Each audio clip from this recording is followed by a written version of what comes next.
The WNBA has punished Napheesa Collier for openly endorsing her rival league, Unrivaled, during league events.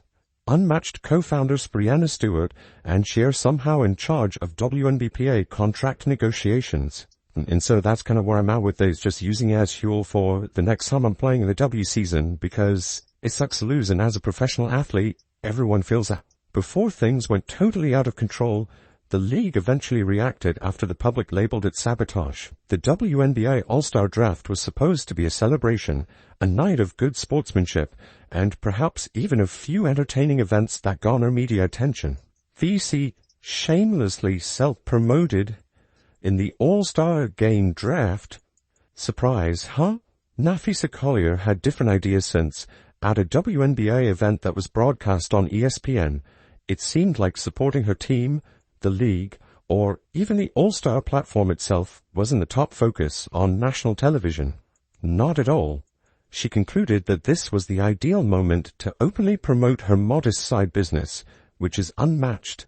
You can't be overly happy with the manner in which Napheesa Collier conducted herself during the WNBA All-Star Draft. It's full-blown commercial excess, not subtle or professional, as well as the cherry on top. Instead of supporting the Minnesota Lynx or the Indiana Fever, who were hosting the dreadful event, she appeared on the ESPN broadcast wearing huge, unmatched shirt as if she were attending a sponsored TikTok collaboration. Your Lunar Owls Unrivaled shirt you wore, actually you just wore an Unrivaled shirt. Let's be clear about this. There is more to the WNBA All-Star Draft than a haphazard local TV segment. The transmission is nationwide in scope. It's one of the few occasions a year when a major network gives the WNBA significant attention. And Collier promoted a league she co-owns by taking use of that fantastic opportunity. Bore it on air in the you mentioned the league that you co-own like 5 times in the first 15 minutes. This is when things get wild. Unmatched games aren't even broadcast on ESPN. No motivation. No connection.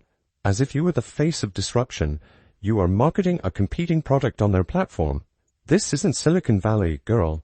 It's not adorable. It lacks intelligence. It is blatantly insulting. As though she were pitching her startup league to Shark Tank investors, the occasion shifted from celebrating the sport to promoting it. Let's now discuss the treachery of the franchise. Her real WNBA squad, the Minnesota Lynx, received no recognition, while Collier transformed the camera into a one-woman hype train for her side project, the Indiana Fever, who were hosting an ostensibly momentous moment for the league, received nothing but background noise. The fans were perplexed. Wait, are we watching WNBA content or an advertisement for some bootleg spin-off league? Even the ARN fans began to wonder, and since this wasn't a casual name slip, they weren't mistaken. It was deliberate, premeditated, and repeated. Keep in mind, ESPN doesn't broadcast Unrivaled games at all. They've got no interest in Unrivaled blowing up because they don't have the rights to any games. Let's go on to the more significant problem, which is unparalleled.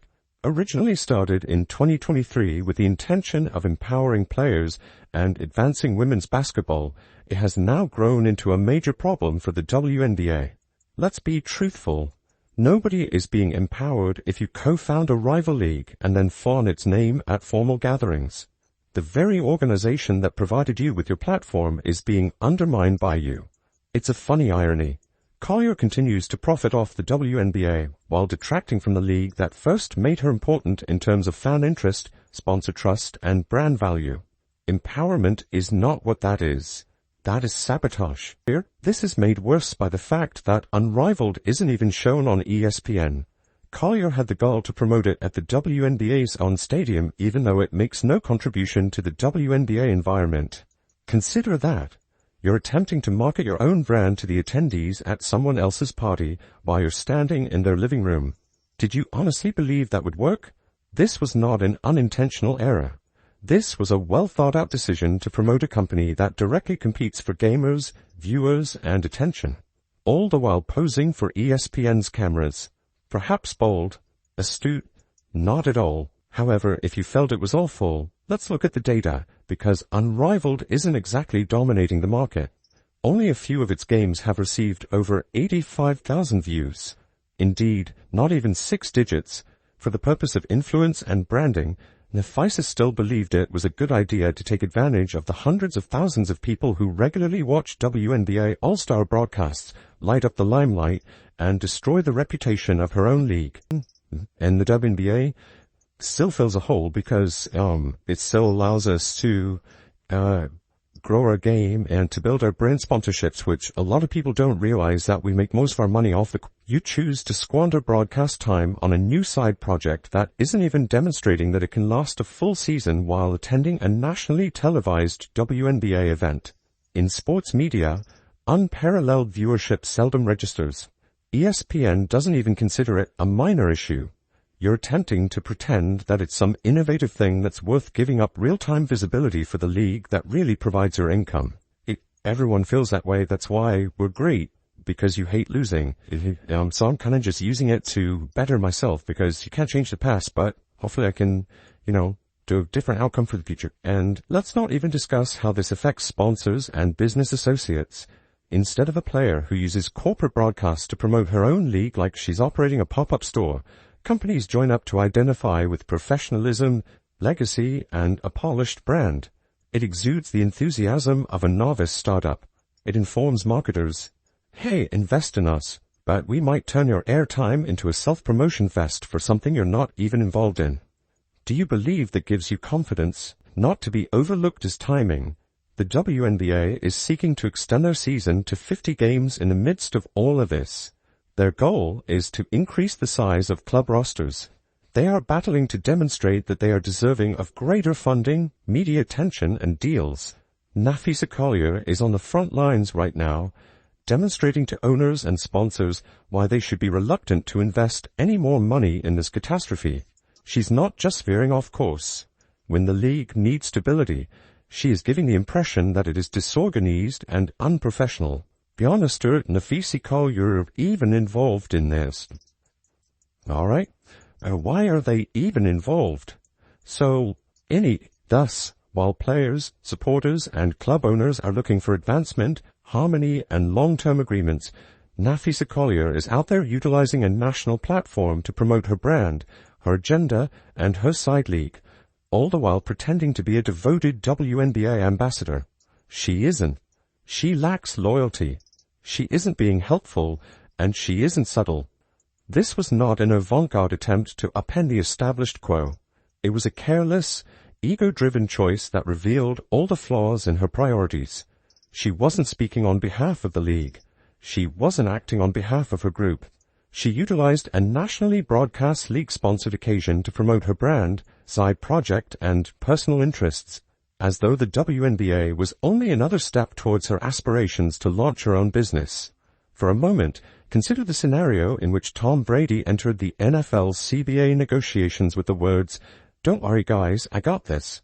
After co-founding the XFL while still a Patriot, he would be laughed out of the room by you. However, this circus is not only permitted in the WNBA, but it is also in charge of the talks. And it gets worse. Guess who stands to gain if the WNBA is unable to reach an agreement or if negotiations break down and a lockout occurs? Unmatched. The same league that Stewart and Collier play in. It's similar to a fox negotiating a modern henhouse security system. Wow, we still pretend and the WNBA doesn't have a conflict of interest with Unrivaled after Napheesa shamelessly self-promoted in the All-Star Game draft. Players like Satu Sabali immediately branded the owner's proposed proposal for the new CBA as a smack in the face. Breanna Stewart also hopped on the bandwagon, claiming that the offer disregarded all of our arguments. And that could well be the case.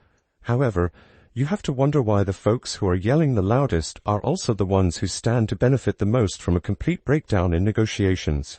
It's not subtle at all. It seems like they're attempting to push players out of the WNBA and into their own backyard the more irate and histrionic Collier and Stewart become about how unfair the league is. This is manipulation, not leadership. Then followed the criticism, because social media wasn't going to overlook this one, and fans aren't stupid.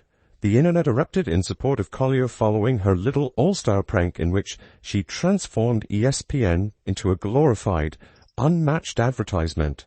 Screenshots of her daring, unmatched garment went viral on X, with commoners and fans describing it as a sabotage attempt concealed behind a grin. Not a good one at that, because she treated the All-Star Draft like a brand deal. People made fun of her. No, they roasted her.